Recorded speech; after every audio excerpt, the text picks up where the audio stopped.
Welcome to NPTEL Phase 2 lectures on the course titled Mass Transfer 2. Myself Nishit Verma, I am the professor at IIT Kanpur, and in this course we will have 40 odd lectures, right? Each lecture lasting around 1 hour. So before we begin this lecture one, let's go through some of the administrative procedures. Okay, so as we said, there will be 40 lectures and we will like to divide into several sections. Okay, now this is third year undergraduate level course, so which means it is expected that we have some exposure to other chemical engineering courses, at least at the second year levels.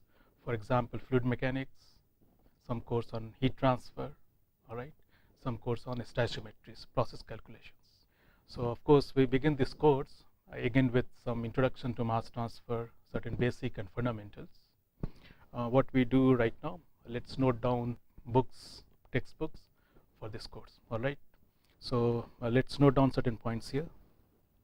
So this is the course on mass transfer 2, okay, and here essentially we will follow textbooks. So let's make a note of these books. One is, you may be familiar with this, Mass Transfer Operations. The author is R.E. Treball. All right, it's a very popular book in chemical engineering. It's a McGraw-Hill publication. Third edition should be available. 1980. So we will have most of the lectures covered from this textbook. All right. There is another very good book by the Indian author Datta here, B.K. Datta. This book is also available Prentice Hall of India. So what we will do, most of the theoretical aspects we will cover from this book by Treball, and some of the numerical examples we will deal with from this book, separation processes. All right. So the second book by Datta, it has different levels of examples. So we will choose a few of them from there. There is another book by Vankat. All right. So let's make a note of these two textbooks as well. So these books are essentially for reference purpose. So the title is Principles of Mass Transfer and Separation Processes.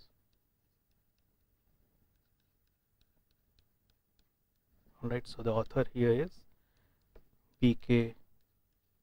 Datta, and this book is published by Prentice Hall, India,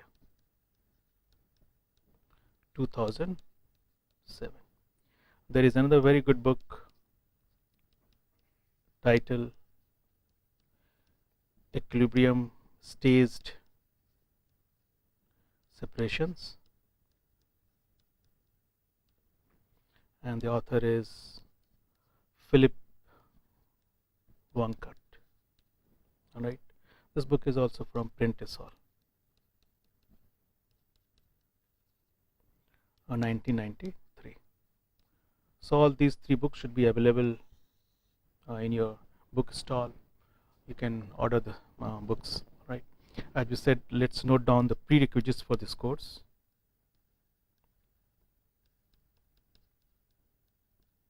So this is a third year level course. That means you should have elementary knowledge of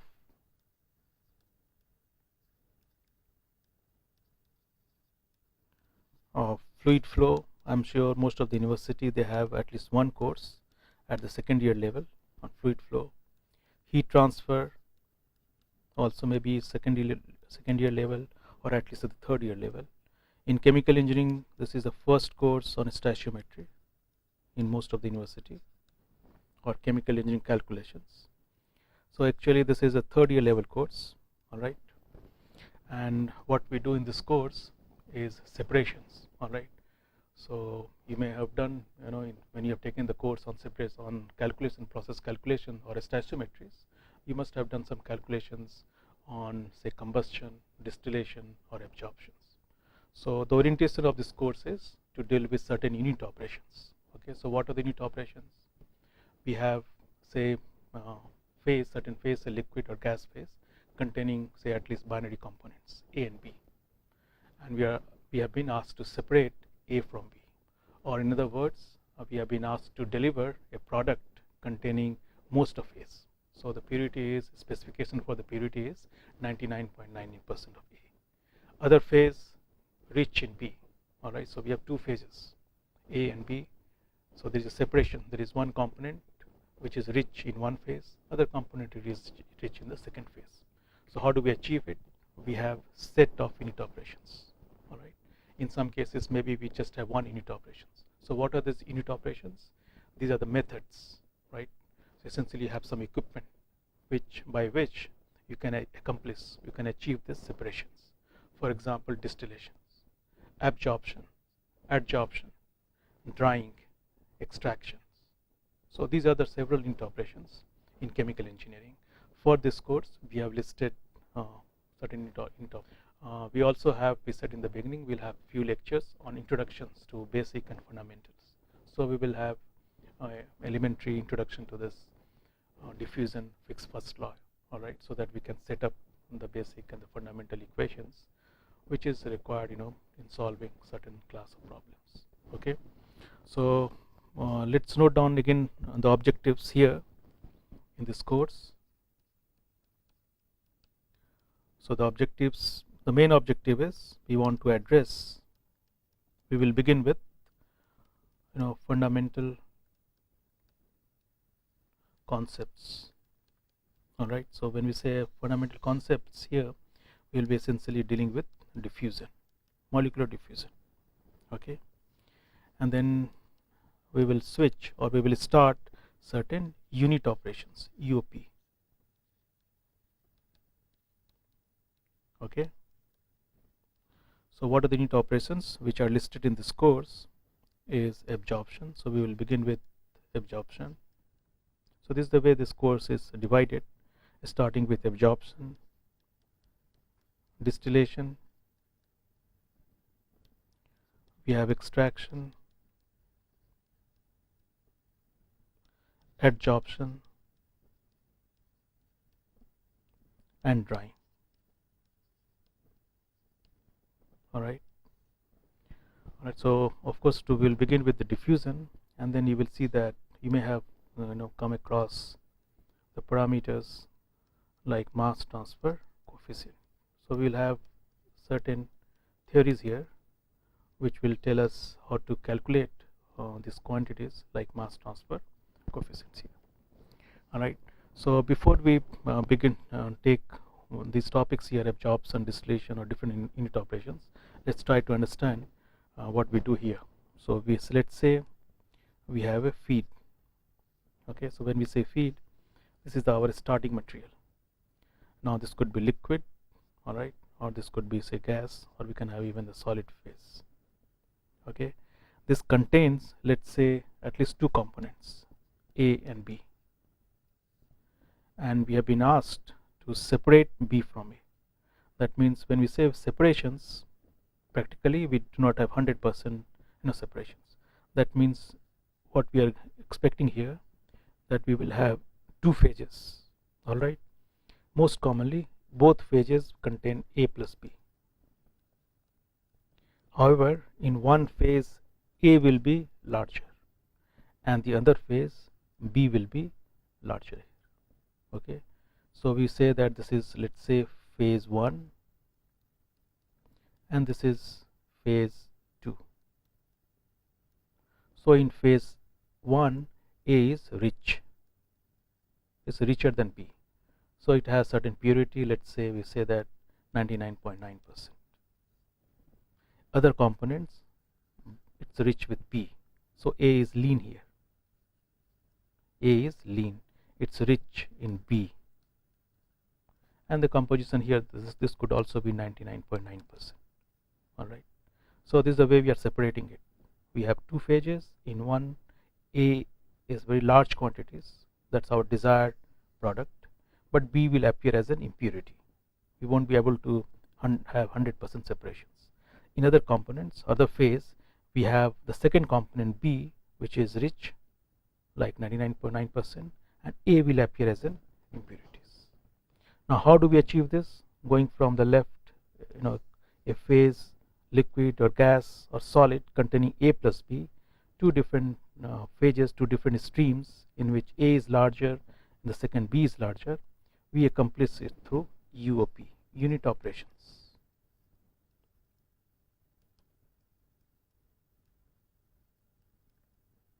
All right. So the schematics of this unit operations, now this is not like one unique geometry here. We have different type of unit operations. So let's say we have absorptions. All right. So absorption is one of the unit operations. It's also a process. So when we say unit operations, we are saying that these are different processes. So let's give an example here, that we have a gas phase, let's say air. Okay, so air, it's in gas phase. It contains, we know, nitrogen, oxygen, other species. Let's say by and large we say this N2 or oxygen, and the other species, so this let's call it as A. So when we say A, it's a mixture of nitrogen and air, bulk, bulk quantities. And the next B, which we want to separate, let's say it's a sulfur dioxide, which is very small quantity in atmosphere. Let's say maximum it's 1%. All right. So what we're trying to say here, that this air which comes out from, say, power plant, all right, it contains some amount of sulfur dioxide. So you are aware of this air pollutions, environmental aspects. Air, if it contains 1% of sulfur dioxide, this has to be treated. Okay, one has to remove the sulfur dioxide from the air stream before we throw into atmosphere. So it's a there is some environmental regulations. It's an air pollutant. So what we do, how do we achieve? We bring in contact with water. Water is a very good solvent. You can also bring in contact with caustic, sodium hydroxide, KOH, etc. All right. So now we are looking at the unit operations, or the method or the process, which is absorption. So what we do in absorption, we have this distillation column, absorption column, which is packed here. So we'll talk about this, we'll come back to this at a later class. So we have essentially packed bed. So there are certain packings inside. These packings, what do?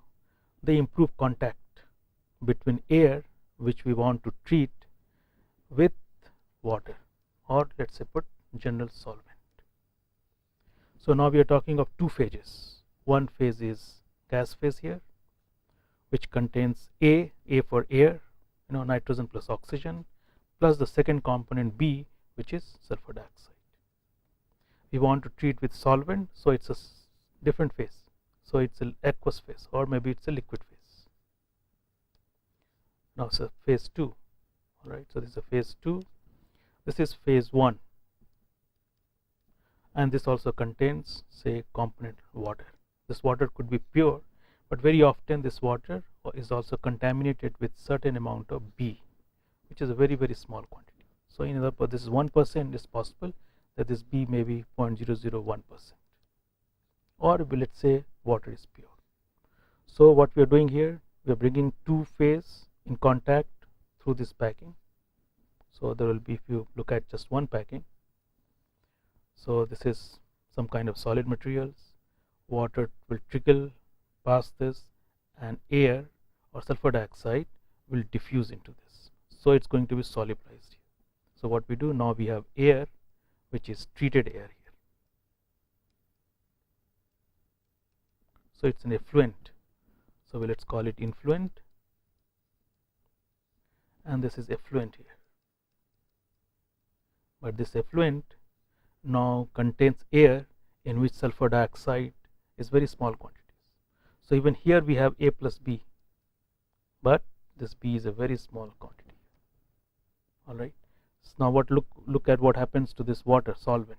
Now when solvent flows past this absorption column, it picks up sulfur dioxide, which means now this water will also contain B the way it was here, but now B will be larger quantities.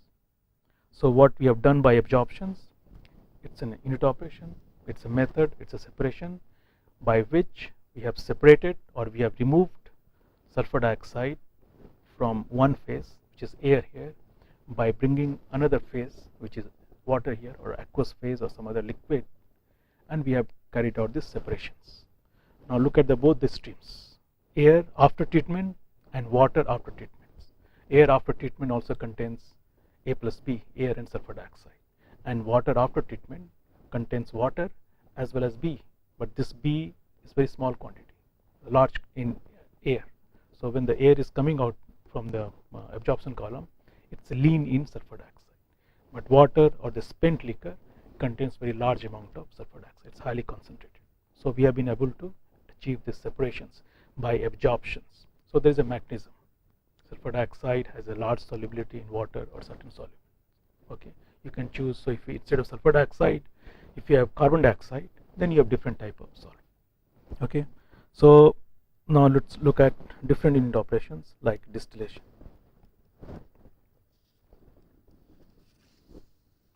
Right, so distillation also known as fractionation. Okay, so what here we want to achieve, let's say again start with air. We said air contains oxygen plus nitrogen. So what do we do now? This air can be liquefied, so you have some heat exchangers here. Now this heat exchanger is beyond this, you may be in different unit operations, a different course you have dealt with this heat exchangers. For our purpose, this air which is gas phase here, it's liquefied. So same air is now in the liquid phase. You bring to a column, you may have seen it or you may have seen in the textbook at least, the distillation column. So it's a different unit operations. It has a different arrangement here. So there we talked of continuous packed bed. So we have this tall column and it was packed continuously with certain solids. So it's one type of unit operations. Here we have different situations, different configurations.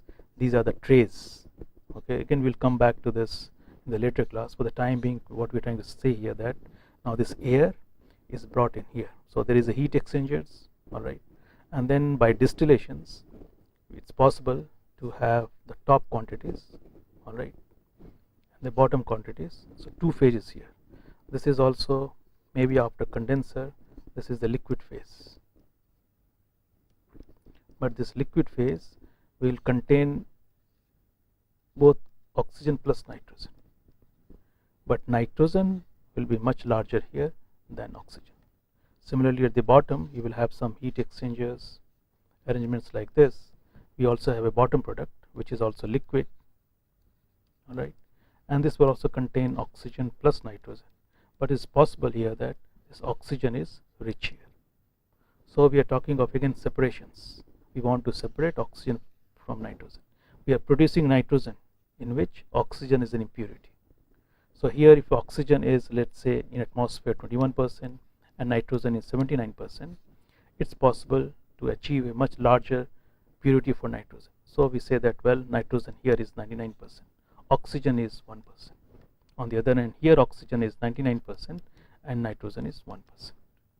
So look at the similarity between this unit operation distillation and absorptions. Here we start with air, gas phase, of course we liquefy, it's a liquid phase, contains A plus B, and we separate in two streams. Both are liquid phase. Maybe from the top we have the vapor, which again we have liquefied into liquid phase. So there also we have two different phases. Top phase all contains A plus B, but is rich in A. Bottom phase contains A plus B, but is rich in B. So that's a separation.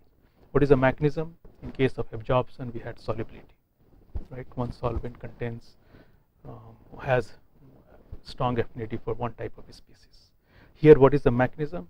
This mechanism we will deal with later. It depends upon relative volatility. You'll have to apply Rawls law. So one component is more volatile than the other component, so it appears more in the top stream. The one which is less volatile appears in this bottom product. So from the perspective of chemical engineering point of view, both are unit operations. Both have achieved the separations. The idea is to separate A from B. Here we add energy or we take away energy to achieve the separation. In case of absorption, we add a third component. We are adding a solvent to separate A from B. So there is a similarity in the two unit operations. There is a difference in the unit operations. Now there is another important thing to note here before we give another example of unit operations. Most of these unit operations may involve reactions, chemical reactions. Most of the unit operations may be non-isothermal, right? It's possible, which means there could be production of heat, or there could be heat loss there. Right? Reaction could be endothermic.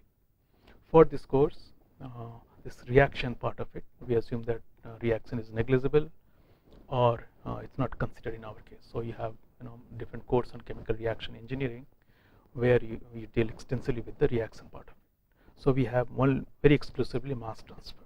Okay, why I'm telling this? Because in distillation it's possible to have a reactive distillations. So that's a different type of unit operations, where maybe you have a combination of distillation and the reaction. Okay, or you can have extractive distillations. So you bring another unit operations. Okay, so now talking of this heat transfer aspect of it, your certain separation process, it's possible, could be exothermic, could be endothermic. Say absorptions, it's possible that when sulfur dioxide is absorbed in water, there could be production of heat. So the reaction could be non-isothermal. Again, for most of the unit operations, you will see that our discussion or analysis will be isothermal, assuming that process is isothermal, or we are neglecting heat transfer aspect of it, except this distillations, where you will see that there will be different method where we have very comprehensive energy balance. Okay, there is another unit operation, drying, that will be our last topic there, where you will see that we will have to make extensive energy heat balance. So as we said that whatever unit operations we have very extensive discussion on mass transfer aspect. Wherever required, we will have heat transfer aspect. Okay, so let's continue and let's give another example of say another unit operation here, extraction. So just like we have absorption, distillation, we will have discussion on extractions. Now what is extraction, or sometimes this is called liquid extraction. It's also called solvent recovery. Okay, LLE. So what we have here, now let's look at this example. Water. Let's say water is contaminated with nicotine. You must have heard of this. It's toxic substance, organic substance here. So water, now it's a liquid phase. It contains very small amount of nicotine, a very small, 0.01%. But this nicotine is injurious to the health. So how do we remove nicotine from water? Absorption may not work, distillation may not work, because we may not have appreciable amount of the solubility or relative volatility. So LLE is another unit operations, where what you do, you bring this liquid of water plus nicotine with another liquid like kerosene. All right, so now we have a liquid phase, and we also bring another liquid phase here, but different species here, kerosene.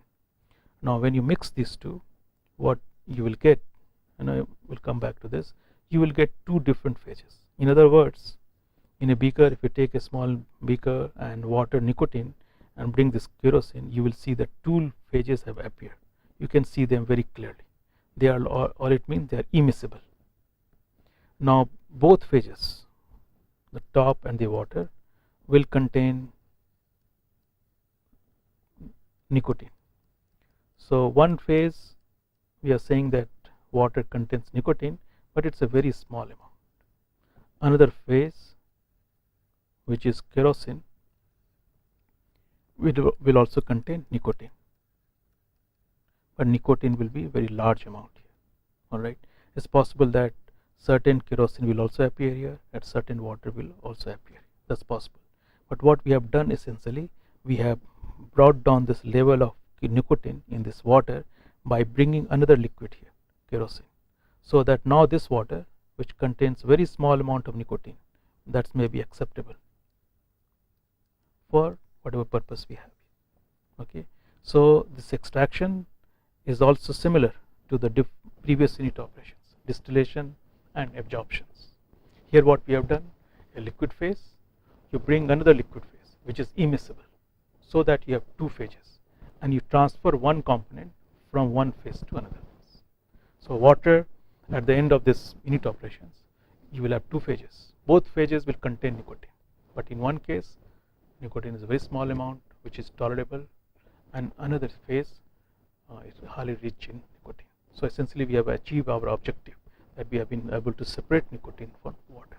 So this unit operation is extractions. Again, talking of similarity, we have separations. Talking of difference, now we have different mechanism here. What is the mechanism here? Now we are talking of difference in solubility. Solubility of nicotine in water is different from that in kerosene. It's more soluble in kerosene. So kerosene is able to extract nicotine from water. What was the mechanism in distillation? Relative volatility. A component was more volatile in B. What was the mechanism in absorption? A is more soluble in water. Alright, so this is the way we extract sulfur dioxide from air, and the water which spent liquor which we collect contains most of the sulfur dioxide, and air has become thin. So from practical point of view, all these three are unit operations in which we have separations. There is a difference in mechanism. We have different approach to address certain set of problems. Okay, so let us take another example of unit operation, which is adsorption. Notice here, state of absorptions B, we have this adsorption here. So what it is? So let's say again air, gas phase, contains say contaminants like VOC. You may have heard of this, volatile organic compound, right? So let's say we have benzene, or we have xylene. So these are example of volatile organic compounds. So air contains, let's say VOC, very small amount, let's say 0.5%. So it is vapor, toxic compounds, and we want to remove this VOC. So what we do, we bring this stream of air in another packing. So we have this again very similar to absorptions, packed bed column. Now this packing is of charcoal, or let's say carbon. Okay, so what happens here? Now bring in contact with this air here. Okay, and then after some time, what will happen? This charcoal bed or packed bed will become saturated. This packed bed will be now saturated with VOC. So if you start with again this packing, let's say we have this horizontal packing, bring in contact with air, packing of, as we said, some coal, charcoal. We'll talk about different type of adsorbents. It contains certain level of VOCs. So in the beginning, when the charcoal or these adsorbents are fresh, then at the exit you will see that there is no VOCs coming out of this. So you put some instrumentation here, it will not be able to measure VOCs. Why? Because VOCs has been adsorbed. VOC has been adsorbed by this charcoal. After some time you will see that slowly and slowly this concentration will increase at the exit, till this level has reached same as the inlet level. Then one will have to stop it. So what operation is here? We are starting with air which contains VOC. We bring in contact with the different phase. So this is gas phase. Now we are bringing in contact with the solid phase. Here also we achieve separation. So for long time, or for this time t, till the bed is saturated with VOCs. This we also have two phases. One is treated air. All right, this also contains VOC, but very small amount of VOC. So for a long time, this VOC amount is almost negligible. All right, and the second phase, which is stationary here, is charcoal. Now this charcoal is containing VOC, and this amount of VOC is slowly is increasing till it gets saturated. So this adsorption is also a very important unit operations. It's also used in water decolorization. This is a very old practice, very old application of charcoals, or just like today we have in case of water purifier. So you have continuously water you feed through this purifier. Water contains a lot of dissolved solutes, TDS. It's getting adsorbed in this charcoal or whatever adsorbents you have. So for some time till this adsorbent gets saturated, you have two phases. One is a water phase, but that contains very small amount of TDS, very small amount of fluorides. And the second phase, which is stationary, is a solid phase, which is slowly picking up the second the component, whatever you have, fluoride, arsenic, or TDS, or volatile organic compounds. Once that bed is saturated, one has to regenerate this. Okay, so this another unit operations. We'll be spending time on this adsorption here. All right. Then after that, we will spend some time on this drying. So what is a dryer? You must have seen it, even in household. You have, let's say, sands, okay, which contains moisture. So some applications where sands contains moisture. So now we are talking of solid phase sand, okay, which we want to treat. In other words, we want to apply certain unit operation so that this moisture, let's say it contains a very large amount of moisture, let's say 10%. Okay, now we want to apply this unit operations drying. So what we will do now, one has to bring hot air. So look at the difference and the similarity between the different unit operations. Here in the solid phase, we want to treat solid phase. Earlier we wanted to treat, say, water containing VOC. We wanted to clean air from sulfur dioxide. We had again water containing nicotine. All right. Now we have a solid phase sands. It's a moist sand. We want to dry it. That's called dryer here.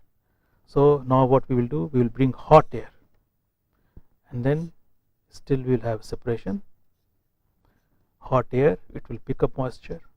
So now this air will contain moisture, very large amount. Slowly this will pick up as air will pass through some bed here. So you can have again a packed bed of sands. Let the air go through this. So moisture will be picked up by this air here. And then whatever sands you have left, you have in this stationary, as a stationary phase, this will also contain moisture. But this moisture amount will slowly decrease till it goes to the level of whatever acceptable, maybe 1%. Then you say that your sands are relatively now drier. Okay. Now again, this unit operations, make a note that now we are bringing this hot air. That means now we have to look at heat transfer. So this is one unit operations where we have both aspects of mass transfer as well as heat transfer. In the previous unit operations, or the example which we had, say absorption, extraction, all right, or adsorptions, they can also be accompanied by certain release of heat or gain of heat, loss of heat. But generally for this course, we are saying that this process is more or less isothermal. That means the amount of heat released plus or minus exothermic or endothermic, it's negligible. Distillations, if you notice very carefully, we started with air. Okay, we can also have liquid which we have to distill. So whenever we have distillation, there also we have energy considerations or enthalpy considerations. So these are the two unit operations, drying and enthalpy, where you do have very exclusively discussion of heat transfer. Otherwise, the other three unit operations for this course, we will have mostly isothermal process. Okay, so through these examples, what we have tried to say here, that in all these unit operations we have some similarity and we have a difference in the mechanism. Okay. Now what we want to achieve in this course, or what are the other objectives, that this course is about process design. All right. So that means, say if we choose absorptions, what we will do in this in the absorptions, that given the quality of air, how much sulfur dioxide it contains, given the flow rate of air, given the temperature, we will like to address the questions like how much amount of water is required, solvent is required, or how high, what should be the height of the column, or what should be the amount of this packing, what should be the diameter of this. So that's like process design. Mechanical design aspect, design of the flange, design of the disc head, you have some other course for this. Similarly, economy, cost, they play a major role here, right? Should we take larger amount of solvent so that we have a small column, or should we have less amount of solvent and have the large column? So there is a question of economy, cost. Again, for that type of question to answer, you have a separate course in chemical engineering. Maybe at the 4th year level you have at least one course on design. So whether this is absorption, distillation, or heat transfer, we are exclusively discussing mass transfer, and in that we are trying to address certain process calculations. The amount of solvent required, say in distillation column, how many trays we need, 10, 20, 15, all right, so that air which contains 21% of oxygen and 79% of nitrogen, now we have two products. The top product contains 99% of oxygen, nitrogen, and the bottom product contains, let's say, 98% of oxygen. All right. So here our discussion is confined to height, the amount of solvent given, or amount of one phase required, how much is the separations. So anything related to the separation, mass transfer, that's the orientation of this course. Mechanical design is not included here. Okay. Heat transfer, as I said, we need to have certain knowledge of heat transfer. I'm sure you have done at the 2nd year level. Let's say Fourier first law. Okay, concept of even heat transfer coefficients. Maybe we'll have some analogy here with mass transfer coefficients, but at least that aspect we'll be addressing here. Now there is another thing here, hydrodynamics, pressure drop. So if you have packed column, how much is the pressure drop? Now, right, or if you have the fluid or water flows through these columns, will there be something called channeling? If you heard of this channeling, maldistributions. Not necessarily water will be flowing uniformly through this. If it's non-uniform, that's non-ideality. We have less separations. So again, for this course, hydrodynamics is also not included. You have done some course, at least one course, and fluid flow, at the 2nd year or 1st year level, where you have addressed how much is the pressure drop. Some unit operations like absorption column will be spending at least one lecture to address issues like loading and flooding. So if you have the column, air flows from the bottom, water flows from the top, then you have that type of situations where if the water flow rate is very large, there will be entire column will be flooded with water. So certain hydrodynamics, very limited, we do have in this included in this course. Nonetheless, otherwise this course is exclusively about mass transfer. 90% we can say mass transfer. Some heat transfer, energy balance we will have in the drying, the last unit operations, or in distillation, which we will take up after absorptions. Okay, now comes the approach. All unit operations are different, yet there is one approach. If we have that type of approach, then we can learn from one unit operations and we can apply to the 2nd unit operations. So in this course, or mass transfer separation processes, there are two approaches. One is called rate-wise approach, and the second is called equilibrium approach. So what we have in a rate-wise, we say that there is a finite rate of transfer of this component, one component, say B, from one phase to another phase. So at 1 second, 5 moles of A per meter square of interfacial area between two phases, they get transferred from one phase to 2nd phase. So that's a rate based. Every time we are talking of rate. Second approach is equilibrium. There what do we say? Well, we have, say, stages, cascades, certain devices where we bring two phases in contact. Now two phases come in contact, they spend some time. During that time, yes, there is a rate, finite rate. But at the end of that stage or that time, we have two living streams which are in equilibrium. So it's an equilibrium wise approach. From one stage, now we go to the second stage. Again, bring the two components, two phases in in contact. Again, achieve this mass transfer. Then we have this equilibrium. So in the second approach, equilibrium approach, we do not have finite, we do not have calculation at least for the rates. We work on equilibrium. We assume there is an equilibrium. So when we say the approach, now again it's our mathematical approach. In principle, you have the unit operations like absorptions, which is carried out in mostly in the packed column. Distillation, we have trace. Okay. So when you say physically trace, most likely in very often we apply this approach of equilibrium approach. Similarly, when we see some equipment where we have the two contacts, two phases in continuous contact, like in a packed column, then you will tend to apply this approach of rate. Okay. In principle, it's possible the rate-wise approach can also be applied in where we have trace, or where we have continuous packed bed, one can also apply the approach of equilibrium. So that's also possible. So what I'm trying to say here, that approach is one thing, and the real geometry, real configuration is the other thing, right? So let's make a note of this discussions here. So now we are talking of our approach to address different unit operations. Each unit operation, mind you, it's different. We need have totally different treatment, but at least we can have a common approach. So there are two approach. One is rate based.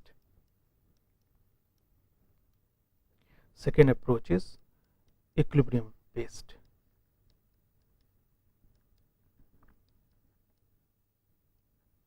So when we say rate based, we can say N, we are talking of certain moles per second per meter square is getting transferred from one phase to another phase. So let's say this is C, component C, which is transferred from one phase to another phase. Second is the equilibrium based. Here we're not talking in terms of rate. We say that two phases, say let's say they have come in contact countercurrently, and they have reached equilibrium. So now, no matter how much time we spend together, we cannot have separations. Whatever has been achieved, that's the maximum separations. So again, talking of some example, say rate based, the most common example would be of this packed bed. So here we have packed bed, packing. We have some solids which provide very large interfacial area between two phases. We'll come back to these these aspects in details later in the class. Right now we are saying that if you look at any distance, say let's say Z, we choose del Z. Here if you look at, there is a finite rate of N at which sulfur dioxide is getting transferred from air to water phase. So this is a continuous contact. So this arrangement is continuous contact, which you can have in absorption, you can have in adsorption, mostly, right? Absorption, you can have in adsorption, you can have in drying as well. This is just an example. There you apply rate based approach. Equilibrium based approach, what do we do? Now we are talking of cascades. We are talking of stages, trays, certain devices, contactors. So we are looking at the trays like this. So liquid goes like this, vapor goes like this. If you look at one tray, there is a pool of liquid. So water, this water goes like this, air goes like this. So it makes very good contact for some time or for some very small height, in which one species has been transferred like this or this way. So here we are talking of equilibrium. The phase which is leaving, two streams, they are in equilibrium. You cannot have maximum transfer of whatever components you have more than what you have achieved. After this stream go to the second tray. There you have the same situations. Here you bring in contact with other liquids, they spend some time here, then they leave in equilibrium. So it's a rate wise approach. You can also think of certain vessels in which one phase is brought in contact with the second phase. So the two leaving streams, they are in equilibrium. They have spent some time. You bring to the second stage, stage 2, stage 1, again bring in contact with some different solvent. Again they get mixed and there they leave. So notice the difference here. It's an equilibrium based approach. Here it's a rate based approach. Here we can give an example of extraction, very commonly called is followed like this. Even drying can be done like this. Adsorption can also be done by this stage wise processes. Now again we said that approach is one thing and actual geometrical configurations of the equipment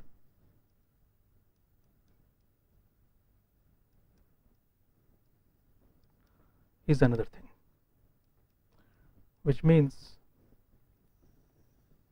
even if we have continuous packed bed like this, so it's a real geometrical configurations, air goes like this and water flows from this. We said that it's a continuous contact,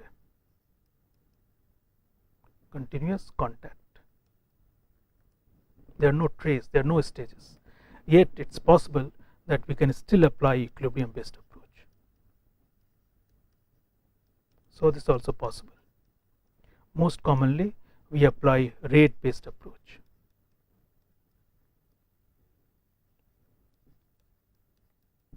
Alright, so again we want to conclude here that approach is one thing and real configuration is another thing.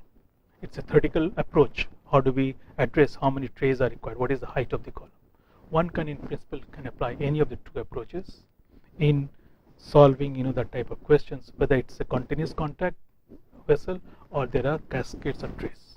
But in general it turns out to be that if you have trays, sieves, certain containers, there you will like to apply equilibrium based approach, and if you have some continuous contact like in the packed bed column, you will like to apply rate based approach. So let's begin with this.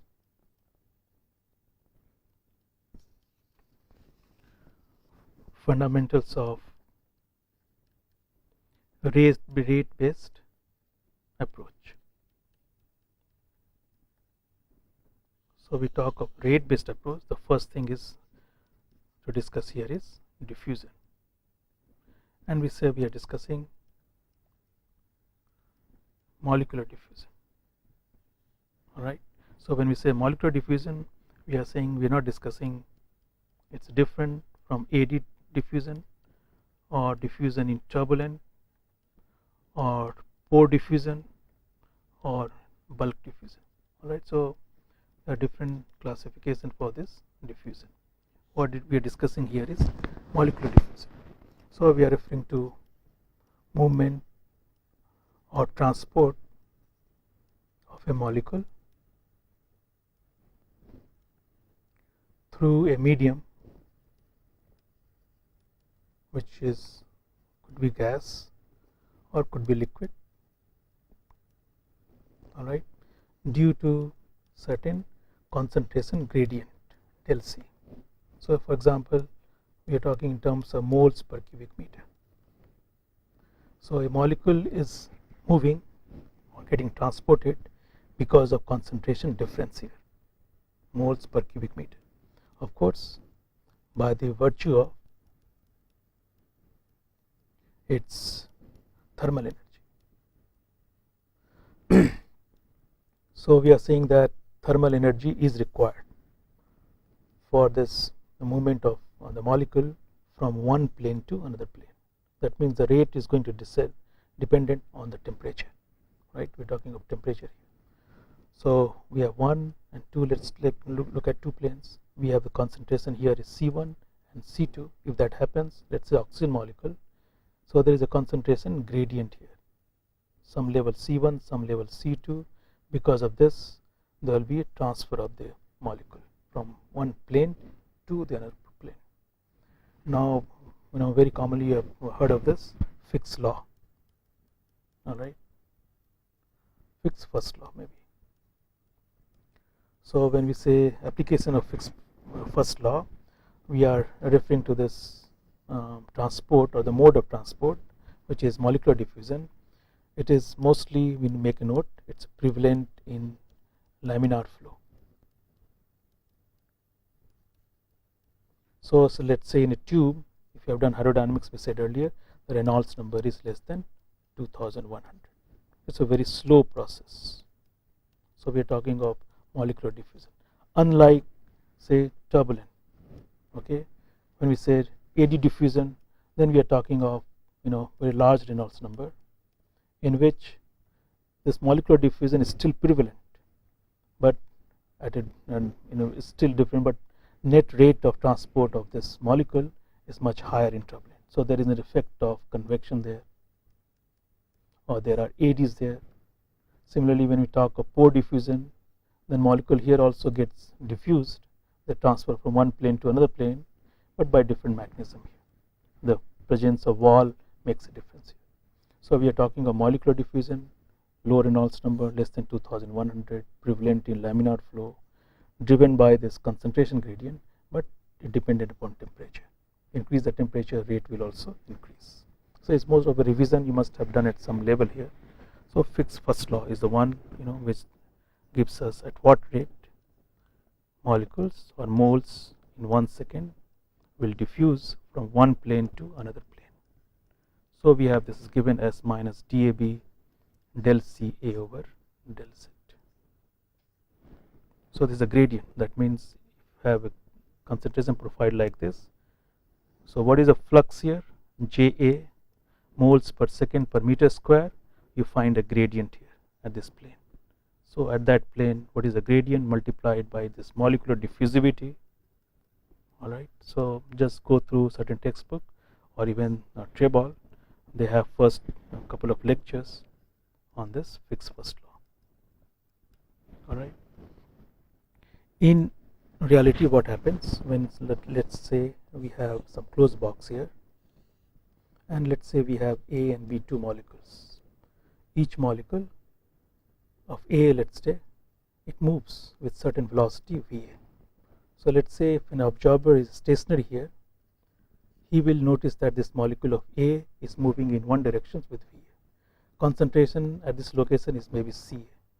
Similarly, B here is, let's say, VB, concentration is CB. Alright. So why these molecules move in different directions? One is, of course, thermal energy. So there is we're talking of random motion. In addition to this random motion, it's also possible that maybe there is a pressure difference, and as a consequence this molecule can also move in some directions. So that means we are talking of a transport or flux of A moles per second per meter square having two components. One, so most fundamental would be Na moles per second per meter square is equal to VACA. So this is the velocity, this is the concentration here, meter per second, and we are talking of moles per cubic meter. So we have this flux. So at any plane, if I draw here, what is the flux? I can measure it as VACA, stationary observer. So this observer is stationary. He will measure VACA, but this will contain two quantities here. One, say the mole fraction of this species is XA at this plane. So XA into N. What is N? N is nothing but Na plus Nb. So there's one component. When entire A plus B they move along with this, they also carry this XA. Plus, said that there's another component which is Fick's first law, molecular diffusion. So this diffusion is over and above this Na. In other words, what is Ja? Flux. How will you measure this? There's nothing but Ca Va minus V. So what is V here? V is the bulk molar average velocity. So we are defining Ca Va plus Cb Vb over Ca plus Cb. So you can try to understand this, what we are saying. What a stationary observer will observe or measure, will measure two quantities or two components. One, by this bulk convections, we call it bulk transport, and another component is over and above this bulk transport. In other words, it's possible that Na plus Nb is 0, so there is no Xa N equal to 0, but still because of concentration difference, by Fick's law, one can measure this in JA, which is Ca, concentration of a species at A, velocity is Va, over and above this bulk average velocity. So this JA we can rewrite as Ca, Va minus V, which we have defined here, and this is equal to minus DAB del Ca over del Z. Why del minus sign? It signifies that the gradient is negative. Species moves or transport diffuses from high concentration level to low concentration level. So we have this negative gradient. But more important here is the definition or the fundamental understanding of this molecular diffusion from bulk transport. All right, a species gets transported. Why? Because one is concentration difference. This can exist irrespective of whether there is a pressure drop or there is no pressure drop. So there is a concentration gradient, Fick's first law. The observer who is moving with the bulk average velocity. So all species A and B, they are moving in different directions. We can always define a quantity as if the fluid is 1. So it has a velocity V, which is dependent upon VA, VB. So if the observer moves with this V, so relative velocity is 0, he will observe certain flux, he will measure certain flux because of this concentration difference, which we call it J. So two are different. J could be 0 if there is no concentration difference. So we can have VA into CA. That means all concentration everywhere is CA, but there is a velocity, maybe pressure gradient, maybe because of natural convection, heat transfer difference, temperature difference. So this is the first introduction to your very basic of mass transfer. We are talking of NF flux, moles per second per meter square, which will have two components, bulk transport and this diffusion component, which is given by Fick's first law. We'll again revisit this aspect in the subsequent lecture.